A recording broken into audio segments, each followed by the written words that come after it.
But yeah, how are you keeping? All good? Yeah, very well. Currently enjoying the late spring weather here in Warsaw, Poland. Lovely. I forget Beautiful. where I am because I'm always jumping about, but yeah, currently in Poland, enjoying myself. Very nice. Have you been there for a long time now? I've been here, I mean, Warsaw specifically for the last couple of months only, really. But I was living in Krakow in the south, another city in the south, for Hmm. nearly 3 years. So I know Poland pretty well. I've got a residency permit here and stuff, so it's Yeah. cool.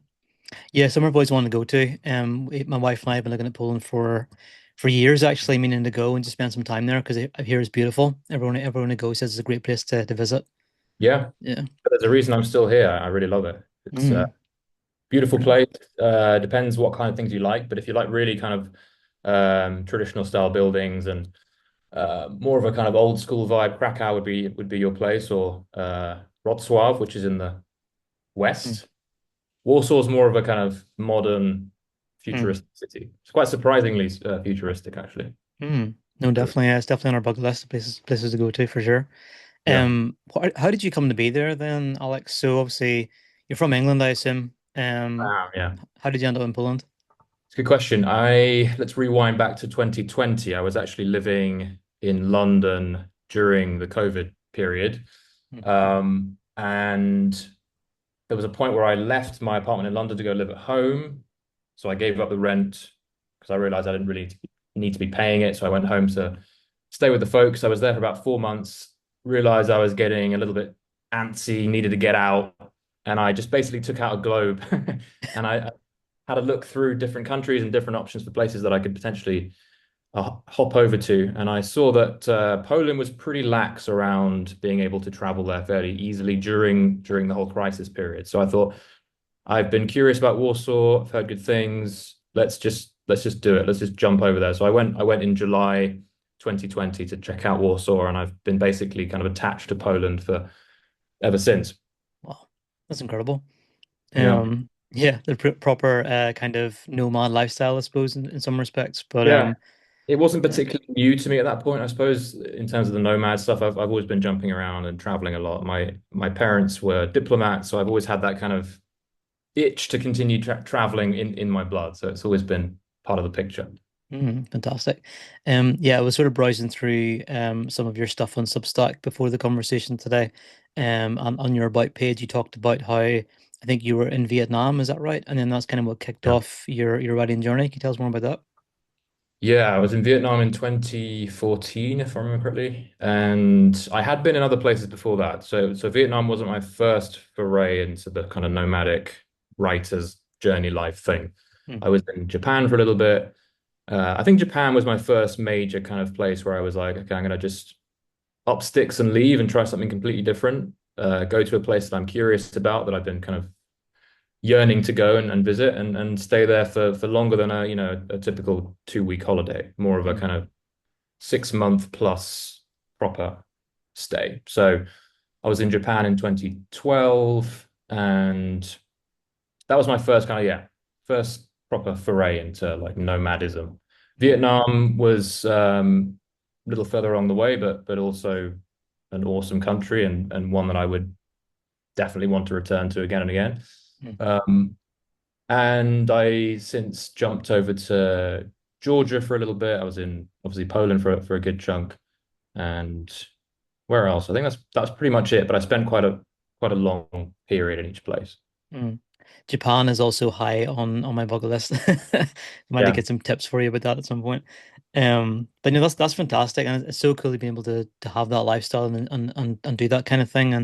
And so what was kind of the catalyst then? So you're just going by your about page story. What was that catalyst then that kind of moved you into saying, right, I need to kind of go all in on this writing thing and on coaching as well as you talked about there as well. What was that kind of like moment for you that it kind of clicked? Let me think. So I've always been, I think, the personality to find working in an office with a boss, that kind of traditional route, to be a little bit at odds with what I want to do. I prefer the idea of just me being in charge and kind of not having someone telling me what to do type thing. So I've always been thinking of ways to have that kind of entrepreneurial, nomadic, work for myself type setup become a thing as soon as possible. So I basically I found a way to make that happen when I was about 24. I made the leap from working in it was a property research magazine company in London. And at the time, I was finding ways to make other income streams through illustration. At the time, I was actually making art, digital art for the internet and other clients online. And I figured that would be my way of getting out of the office environment and finding a way to kind of break out and do my own thing. So it started off in that realm. So creating designs, effectively running my own design business, slowly but surely finding various clients around the world to work with. That wasn't an easy kind of experience. There were ups and downs, lots of months where very little money was coming in, but other better months, it was very much a roller coaster experience. But I knew that there was no other option really. I had to kind of make that type of thing work. And I somehow made it work with the illustration. And then I found myself kind of hitting my head against the wall a little bit in terms of how much of a sense of growth I was experiencing through that process, because I was continually being asked by clients to do the same types of illustrations, which was cool, but it was a bit limiting. So I started writing about my experience of running a design business and how I was doing it. I was seeing a lot of other illustrators struggling, and I wanted an outlet that helped other people who were struggling with the marketing and business side to kind of figure that stuff out. So I set up a blog called Red Lemon Club back in the day, back in 2009, I think it was, and shared a couple of blog posts a week about, how to market yourself online, how to promote yourself, how to use social media to get seen as an illustrator and so on. And that has evolved into the writing I currently do, which is a little bit broader, less focused on solely illustrators and more on everyone and writers, and coaching in between all of that. So I hope that Yeah. makes sense as a kind of progression. It's a little bit all over the place, but that's how it kind of unfolded. Yeah, I think it's the case for so many writers now. They kind of have that sort of pathway where they're basically writing to help other people do something that they do already themselves. Yeah. In your case, illustration, and then just kind of beyond that into entrepreneurial stuff as well. Yeah, so many creators I've spoken to and writers, that is just exactly what they did. They just wanted to help somebody else do the thing that they've already done themselves, and look behind them and fill in those gaps for other people. Yeah. And that's not to say that there wasn't obviously an interest in there to also make money from it and make a Yeah. business as well. I think the thing that set me off with that was reading the 4 Hour Work Week. As soon as I read that, I was like, okay, it's possible to use my skills to make some kind of an income stream through the internet, the magic of the internet.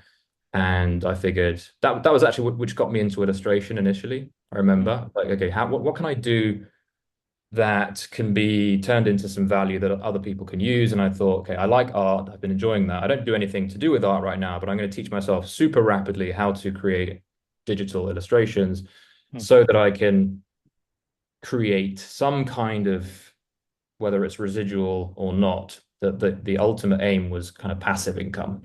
Mm. Um, and so creating kind of design assets was the way I saw to get into that. And that evolved into um, writing ebooks.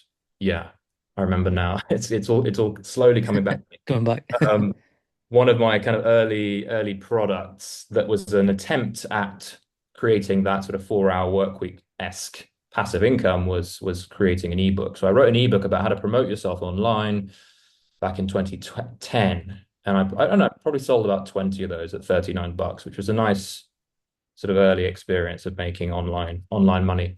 Mm. And that gave me that little bit extra confidence to keep doing that stuff and building the newsletter that I had already started building back all the way back then, and sort of expanding things into other things like coaching and creating courses and things like that. So Mm. it's Brilliant. been, looking back, it's just a big kind of hodgepodge of patchwork attempts at different things and lots of failures, but somehow Mm. managing to kind of keep it all together. And I think ultimately driven by that painful stick of not wanting to be in an office environment. Yeah. Again, can totally relate to that. That's one thing I definitely don't want to ever kind of venture back towards. I love the sort of solopreneurial, do your own thing lifestyle that I kind Yeah. of have now as well. Even if it isn't always easy, it's still a form of freedom that Yeah, is hard to match. 100%. Um, Briefly, tell me more about the illustration side of things. I know it's maybe not necessarily the focus of the conversation today, but I'm just interested. Yep. Have you got any, is your background in art in any way, or did you just kind of, as you said, taught yourself how to do it, or what kind of inspires you to create the art that you create? I had always enjoyed drawing and making art growing up as a kid. It was always a thing that came fairly naturally to me in terms of like just wanting to do it and to spend time doing that sort of stuff. Same here. Yeah, so I did art at school as well to quite a high level in terms of, A level art. Um, I came to a point when I was about 18 where I had to decide between do I want to do at university geography or art? These were both my favorite subjects at that time. I thought, okay, geography seems a little bit more sensible. Let's do geography. And funnily enough, I actually brought a lot of geographical imagery into my illustration ultimately in the end. So I kind of won both ways. But um, there was a kind of very, I would say, amateur level involvement in art for the most part until I came to that point where I thought I'd like to make something of this. I'd like to create something of value with my interest in art. And so I self-taught through YouTube and other kind of online video tutorials on how to use Adobe Illustrator, for example. And Wow. I just dove in really deep with just Adobe Illustrator. And I got by. I created a business basically just using three tools within that software package. The pen tool, the smooth tool, and a couple of other things. It was an experiment in how far can I take the absolute basics of this software program because there was no way I was going to learn the whole thing inside out and managed to build something of a career out of that. It's incredible. I think anyone being self-taught in anything is fantastic, and that's not an easy thing to learn, I would say. Even with an artistic background, Mm. picking up something like that and turn it into a business is incredible. Yeah, I think it was helped by the fact that I had this rather obsessive need to what was the thing driving me? Because there was a point where I was like just all in and just creating two or three illustrations every day and uploading it. I think it was seeing the kind of in real time effect of taking an illustration, turning it into an asset that I would upload to a website I was using at the time was iStock Photo. Yeah. Um, and I could see that when I upload an image there, it starts getting traffic, people looking at it, and some people buy it for, a couple of like 10 cents or Hmm. something. But you would see the little accumulations of effort. You'd see it in kind of real time with the data that you'd see. In the same way that you kind of get that hit of enjoyment from seeing your articles on Medium, earning a little bit of money here and there. So I think the correlation between creating, uploading, and seeing the impact it was having and how that was slowly starting to improve my ability to be free and start realizing this vision of financial leverage, even if it was tiny, was very motivating. So that's what pushed me to really Hmm. develop that. Brilliant. And when did you join Medium then? Back in, I think the first article I ever shared was, I think it came up as 2014. Hmm. So quite a good long while ago now. Hmm. Crazy how much time's passed. Yeah. And when did you join Substack then, and what sort of brought you to Substack to this platform? I think I joined Substack through, I'm a little bit crazy. I have four Substacks. I don't know if you've uncovered them all, but there are four floating around. They're all three are active. One is slightly less active. And the first one I set up was Untethered Mind, which is my main kind of psychology productivity one. And I think the earliest post there that I shared was in 2021, Hmm. something like that, like August 21, I think. And that was actually set up through bringing my 15,000 or so newsletter subscribers from previously. I imported them all into Substack. Why I chose Substack, I had read a few of the articles there. I liked the interface. I liked the vibe. I liked that it was also a social network kind of built in. And so it introduced a way to bring in new subscribers organically through the program. So that was a interest to me. And I figured, why not jump onto this? The management of this seems to have its head screwed on. I like the innovations that are coming through. Seems like a good place to be. Hmm.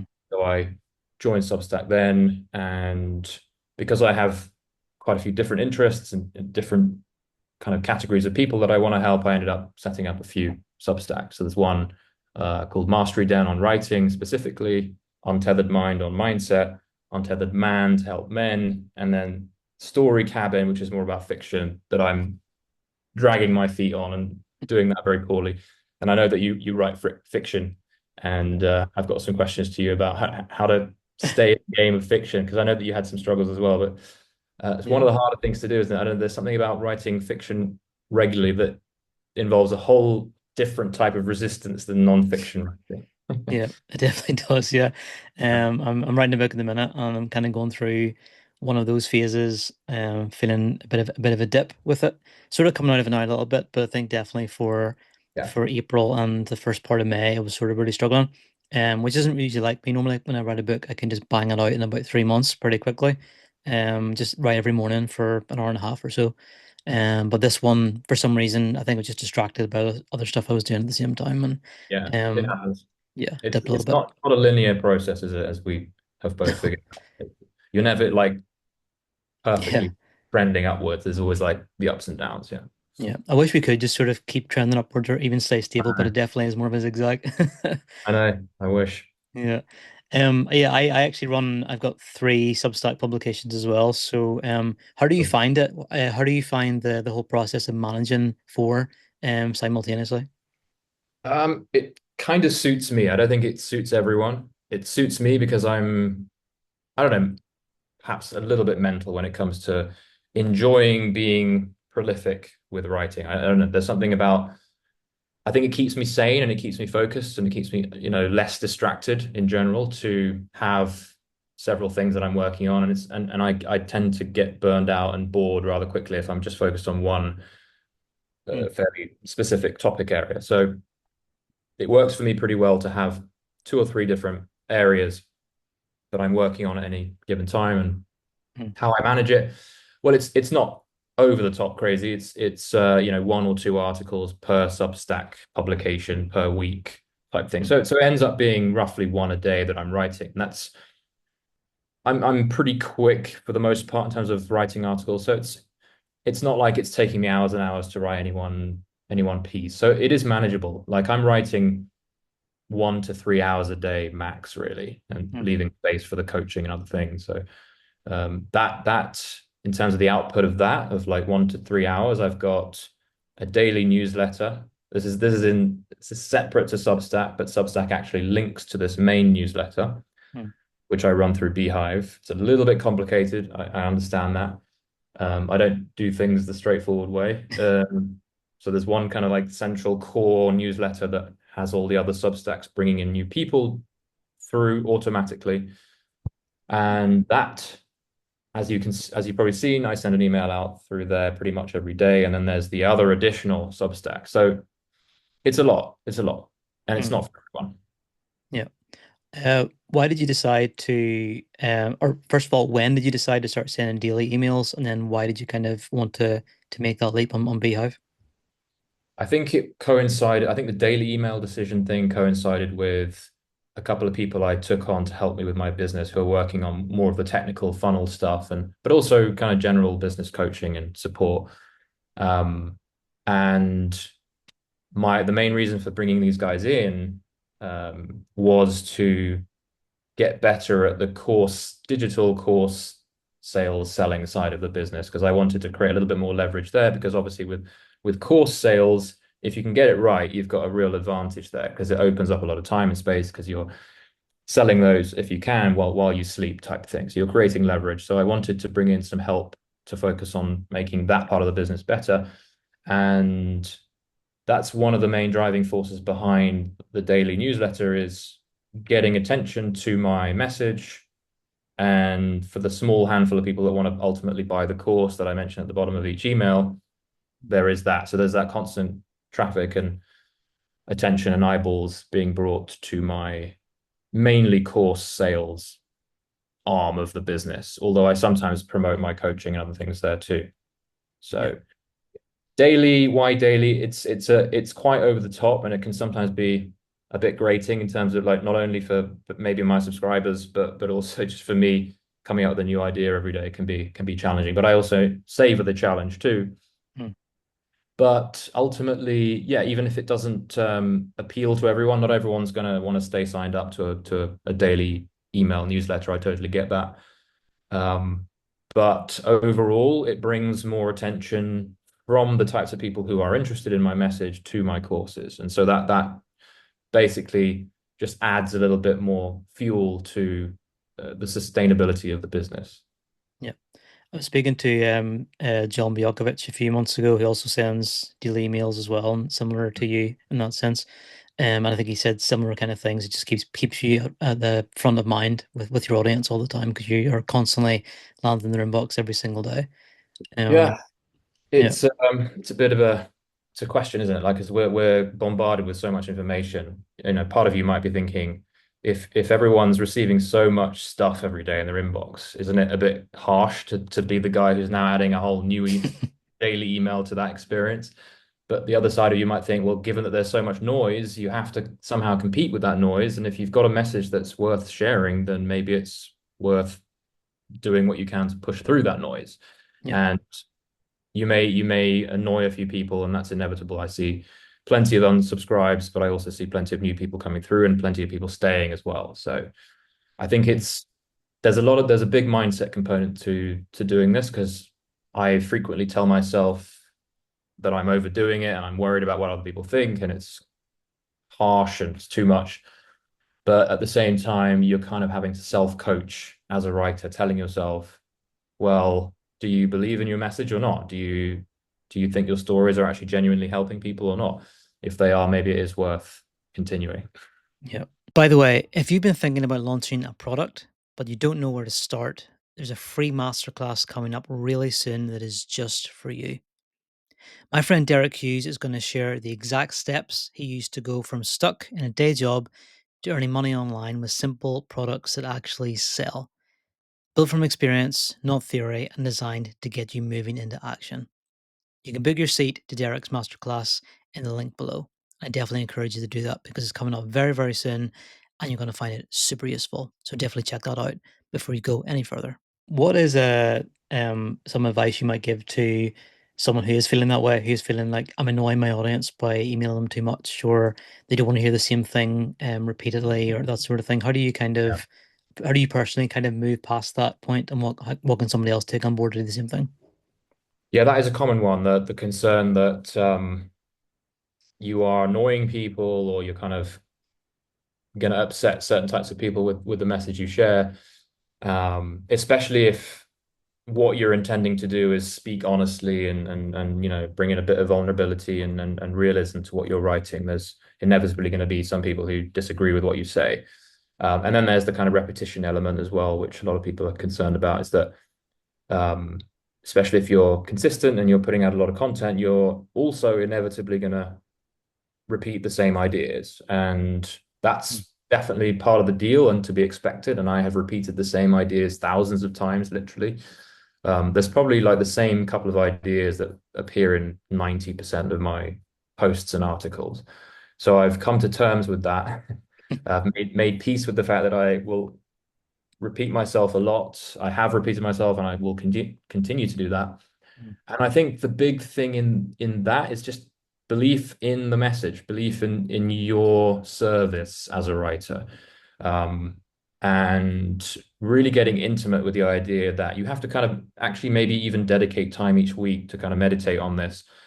Think about what it is you're helping people with, and really understand as deeply as you can why it is necessary to keep putting that message out there. Um, Mm. to really amplify the meaning with this. I mean, think about if you've got like the cure for some disease that the world has been struggling with for centuries, and you had the cure. what would you do? Would you talk about it less, or would you do everything you could to get the cure in front of as many people as possible? So Hmm. it's that type of thinking where you have that total, or at least, 80-90% belief in your message. Hmm. And I think part of that involves understanding that you don't need to change the world either. You just need to help someone in a tiny little way. That's also very, very valid. And it's also understanding that even if other people are talking about the same thing, it's still okay to talk about those things as well. Yeah. Because why not? If it's a good message and it's you delivering the message, which makes it entirely different. Somebody might be saying the same thing, but because it's you with your own unique set of experiences, it's valuable Hmm. because you're bringing something fresh to the table. So I think it's about having the clarity to occasionally slow down and say, well, what is it about my stuff that's worth sharing? And what is it about me that's worth sharing? And what kinds of personal struggles have I been through that I want to be bringing into my work that are also worth talking about? Hmm. Because now you're doing it through you're doing this work through the lens of how are other people's lives improving. That's the key thing. It's no longer about self-consciousness, which a lot of people have. Self-consciousness will kill you as a writer because you're thinking about how you're coming across, which is totally normal, totally human, but also rather selfish in a way too, which I think you have to acknowledge. Hmm. And there needs to come a point where you turn that around and sort of point the light outwards and realize that this is about who you're doing this for as well. So as soon as you turn the spotlight away from you and you kind of realize that this is about me helping individuals in whatever way. It could even be just making somebody else laugh. It doesn't have to be some special scientific blueprint for anything. It feels a lot better. Like it's a lot easier to now commit to actually writing when it's like, oh, I don't need to worry about this being about me. It's not like the spotlight on me type thing. It's Hmm. like I'm focusing on helping other people. So you start viewing yourself as in more of a leadership position. Hmm. Uh, and it feels a lot better. Yeah. Going on from that actually, in terms of coaching. So you mentioned on I think on your about page that you used to be quite a shy person, maybe a bit introverted, that sort of thing. How do you yeah, how do you if you have that kind of um characteristic about yourself, like you're maybe quite shy and don't want to feel like you can tell other people or advise other people in that sense. If you wanted to be a coach and you have knowledge to share on a one-to-one basis or even a small group basis, how do you kind of again move past that point of feeling shy and imposter syndrome kind of holding you back and I'm not good enough to do this? Like who am I to tell someone else what to do? What kind of things helped you to kind of be an effective coach for other people?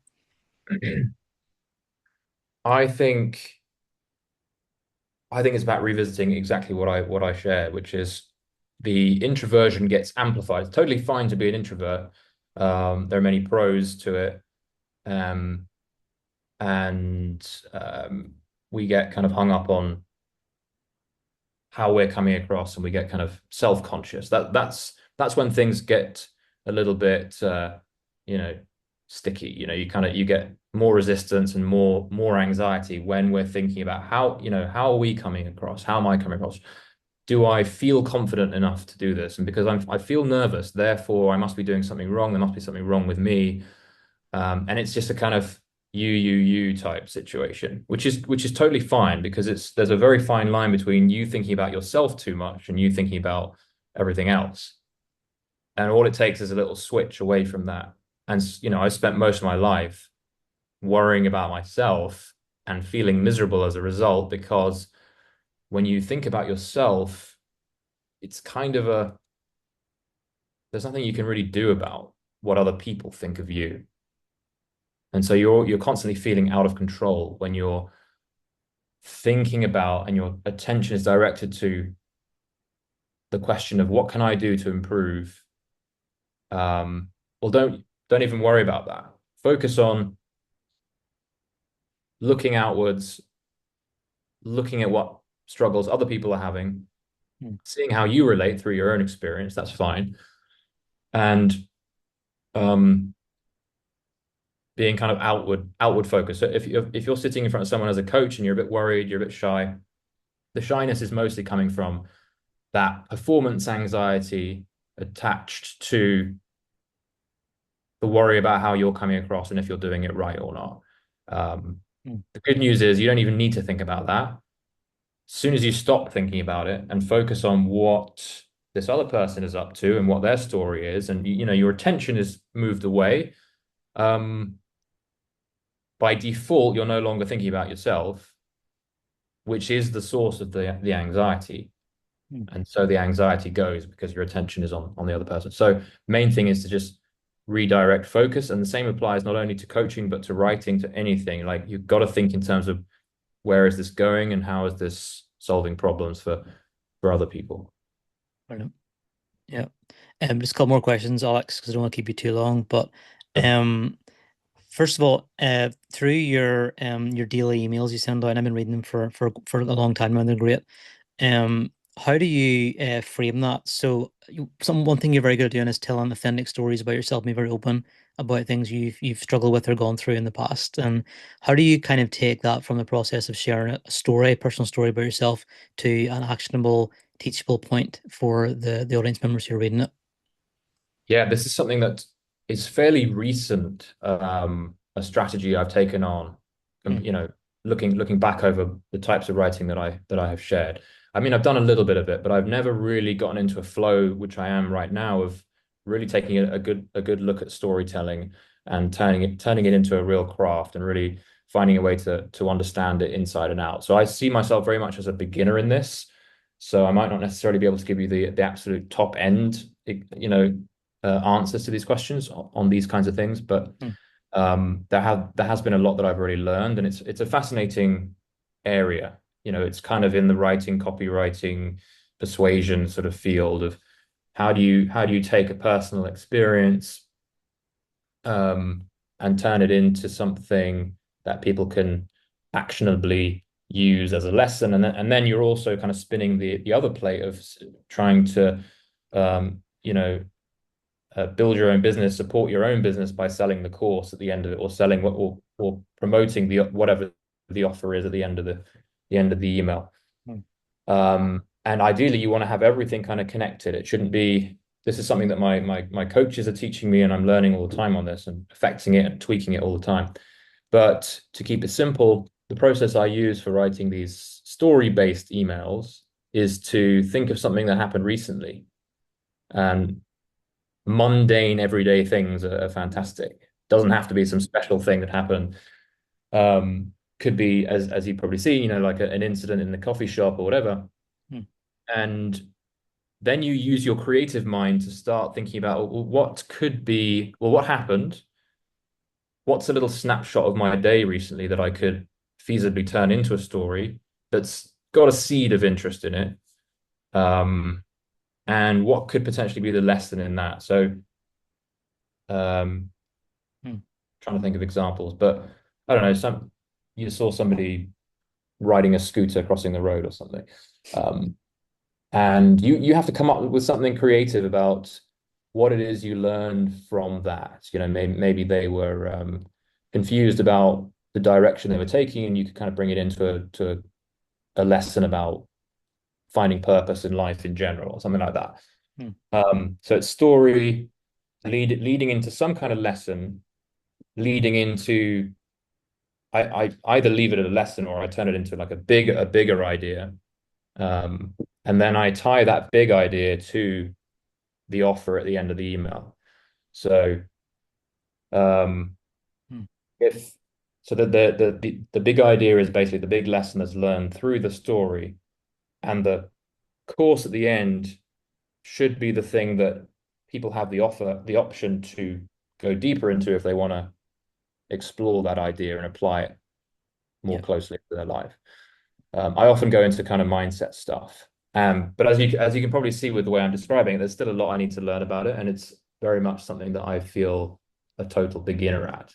But it's actually a really fun process because it's quite a narrow thing to have to think about every day. Like what's the little nugget of lesson in a small everyday story that happened to me or somebody else, a client, and what's a little thing I can extract from this that is interesting, that taught me something that I can share? And then what is it that I have that I can offer? Maybe it's my coaching or it's a course that connects to this idea. in such a way that somebody might say, I like this, I want to explore this idea, I want to find a way to implement it. Maybe Alex's course on how to connect with your inner wisdom, as my Untethered Mind course does, could help with, or my other one on online writing. So it Mm. takes, it's a real test in creativity. Yeah. Sometimes, and sometimes the story can be completely far removed from the ultimate thing that you're offering. So Mm. you could talk about going to the shops and buying some bananas and somehow find a way to link that with pursuing writing, online writing. And That that's fun because there's a limitation there that you're working with. mm, that's an art to be able to do that as well. Take Yeah. it from that point. I think those kind of things though, people connect with those kind of, as you say, mundane stories so well. If you're Mhm. describing some big thing like, oh, I just bought my new Lamborghini, people aren't gonna be able to relate to that for the most part. But if you're talking about going to the shops to buy bananas, then people will be able to understand the mindset Yeah, behind that and then follow true. through with the rest of the email. Yeah, it depends on the audience you're looking at as well. I Yeah, mean, if your audience is just lots of high rolling entrepreneurs, then maybe the Lamborghini thing is like an everyday thing. it could be. General, yeah, like it's fascinating how the stuff that you might relegate to like not good stories are actually the interesting ones because people can relate.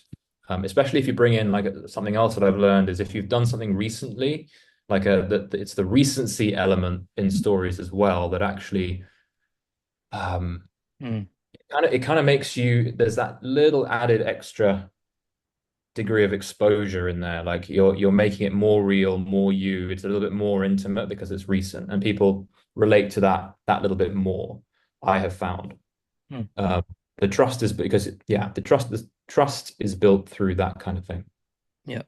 In the same way that people relate far more to being more specific about your stories rather than bringing in lots of vague concepts. So if you talk about something that happened to you like 20 years ago, people are going to be way less switched on compared to a story of like you stumbling into someone in the supermarket this morning. Yeah, yeah. I was actually listening to a podcast yesterday, and they were doing a thing where they were taking advice from or taking suggestions, sorry, from their listeners about what they should do next in the next stage of the podcast. And someone said that one of the reasons why they tune in every week is just to hear the two hosts just kind of chatting about how their week went and just sharing the most recent stories about things that happened. And that's the kind of stuff that people came for, not even necessarily the core point of the podcast, but just to hear them having conversations. That's crazy, Yeah, really fascinating data. Yeah, yeah, yeah. But yeah, it makes sense. It's it just does. that Yeah, the human connection element and all that. People are, I think, yearning for as well more than ever before. Um, I think so. yeah, Yeah. interesting. Do you write every day, Alex, or do you kind of batch write some of your emails, or what do you work up? Yeah, it's I have attempted to batch write emails. I did that once or twice. Found it a bit too overwhelming because there are just too many ideas involved in the one sitting. So I just end up reverting to that daily routine of a couple of hours of writing every day, pretty much. Yeah. Hmm. There might be the odd day that I just skip, but in general, I am writing every day. I find it keeps me grounded ish and sane. Um, and it's just nice to have like a one or two main ideas to focus on each day, and it's just part of the routine now. Yeah. Yeah. What about fiction? Just to quickly mention that. So you said you're writing fiction as well, or you're trying to. What does that look like for you at the minute? There was a there was a phase when I was writing a short story, a very short story, like we're talking 800 words, 900 words every week for my Story Cabin Substack, but Hmm. that has been tricky. It's not been too difficult to maintain writing in general every day, but to bring in fiction, there's something that my whole body is resisting against with that one because I think part of me wants to make a really good job of it. Like I don't want to be known as someone who writes mediocre fiction. It's maybe an ego thing, but I want to make sure it's good at Hmm. least, and that's holding me back. And I think it's that switch from thinking about lots of non-fictiony stuff. Um, and believe me, I have like I've talked to ChatGPT about how to resolve these problems, trying to figure it out. And the obvious solution is, well, if you're always thinking about like self-development and productivity and writing every day, then there must be a way to bring that into the fiction, maybe.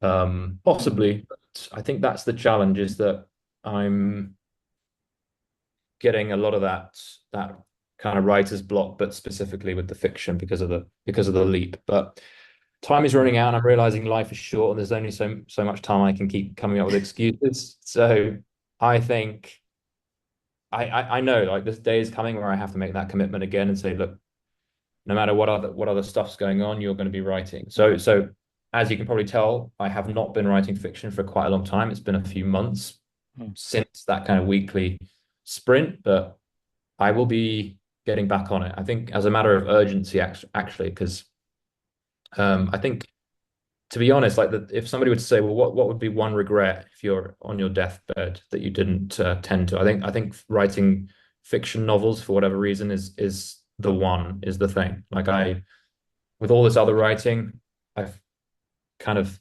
I love it, but I still view it as a bit of a distraction from Mm. writing stories like that. Yeah. Yeah, it's definitely hard to make that switch from fiction to non-fiction. I definitely have to really compartmentalize my two sort of writing periods each day. So write fiction in the morning, and then have several hours go by and then write non-fiction later, or vice versa. Yeah, If I try to do that two close might be it. together. Yeah. Yeah. It could well be it. Like even though I've been writing for such a long time, it could well be that just you know, a strategy like that could make all the difference. Just a simple strategy, just splitting up the time, allowing your brain to kind of rebound from one type of thinking to the other. Or find a way, if you're very clever about it, to sort of create a kind of hybrid thing somehow, where you're bringing in your self-development idea. Maybe creating a kind of fiction that is very similar to the blog posts are, right? That could be another way to do it. Mm. But sort of Paulo Coelho style alchemist sort of self-development in story could be something to explore. Yeah. Well, if anybody can do that, you can for sure. Yeah. Um, Alex, what's one final piece of advice you'd leave our listeners with today, just about anyone who wants to write for a living and make money from writing? What would you say is your really core piece of advice you'd leave with them? Um, I suppose there's a couple of things. I don't want to be too cliche, but by bringing up something that a lot of other people have shared. Obviously, like the be consistent thing is the one I always talk about because it's so fundamental and so uninteresting, but it's so key. If there's anything that you're work like consistency, I view as the thing that sort of brings a light to all of the other kind of insecurities and doubts about how to make all of this stuff work. If you're worried about stuff, just focus on doing things regularly, and you'll find things tend to kind of work themselves out. Especially if you're aware of stuff and you're looking at the feedback and that kind of thing. So that's one thing. But I would also say, because I mentioned the boring word, like I would say like, and we've also mentioned like the mundanity of like everyday stories as well. Find find a way to kind of get comfortable with boring stuff, I would say, as a kind of key nugget. So the stuff that doesn't seem particularly exciting or um, you know, blood pumping Hmm. is usually where it's at. If you've got any confusions about the direction to take, like this stuff isn't kind of momentous overnight type stuff. It's success kind of happens in the sort of the gradual everyday little accumulations, the Hmm. moment where no one's really watching, you're kind of just staying in routine and honoring the bigger picture, which is, whatever your vision is, but ultimately the picture is gonna fizzle out if you're not tending to those kind of everyday boring habits. So be okay with the boring, um, Hmm. and don't, just because it doesn't always feel great doesn't mean that it's the wrong thing. Yeah, that's really good advice, honestly, because I think sometimes, and I'm guilty of this myself, you just chase after the next shiny object, the next exciting thing, and it's kind of set the boring things down. But it's the boring things that keep everything rolling and keep everything growing over time. Really. Yeah. Yeah, Alex, thanks so much. Really good to spend this time with you and chat to you and meet you properly. I think our listeners and watchers later on YouTube will be able to take a lot from this conversation today. Is really, really helpful, especially anyone who wants to kind of move past that mindset of I can't do this, or Yeah. I'm not good enough to do this, or wants to write every day. Really, really Yeah. good advice. Yeah, Appreciate that. Yeah, if yeah. I can do it, anyone can. Perfect.